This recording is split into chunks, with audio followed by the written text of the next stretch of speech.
புதுச்சேரியில் 2026 சட்டமன்ற தேர்தலுக்கான அறிவிப்பு வெளியாக ஒரு சில தினங்களே உள்ள நிலையில் புதுச்சேரி அரசியல் களம் சூடு பிடிக்க தொடங்கியுள்ளது. தொகுதி பங்கீடு செய்வதில் திமுகவிற்கும் காங்கிரசிற்கும் இழுபறி நிலை நீடித்து வருகின்றது. அது மட்டும் இல்லாமல் கூட்டணிக்கு யார் தலைமை ஏற்பது என்பது குறித்தும் கருத்து வேறுபாடும் ஏற்பட்டுள்ளது. இது திமுக காங்கிரஸ் கூட்டணியில் மிக பெரிய பின்னடைவாக பார்க்கப்படுகிறது. இந்த நிலையில் கடந்த சட்டமன்ற தேர்தலில் நெல்லித்தோப்பு தொகுதியில் திமுக சார்பில் போட்டியிட்ட கார்த்திகேயன் மிக சொற்ப வாக்கிலேயே தோல்வியை தழுவினார். இந்த நிலையில் அவர் தனக்குத்தான் சீட்டு என்று நம்பியிருக்கும் நிலையில் கூட்டணியில் நாராயணசாமி நெல்லித்தோப்பு தொகுதியை கேட்பதாக பேச்சுக்கள் அடிபட்டது.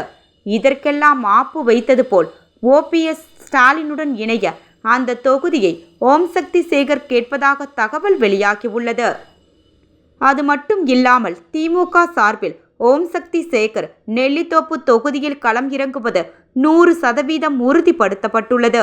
இதனால் திமுகவை சேர்ந்த கார்த்திகேயனும் நாராயணசாமியும் அதிர்ச்சியில் உறைந்து போய் உள்ளனர்.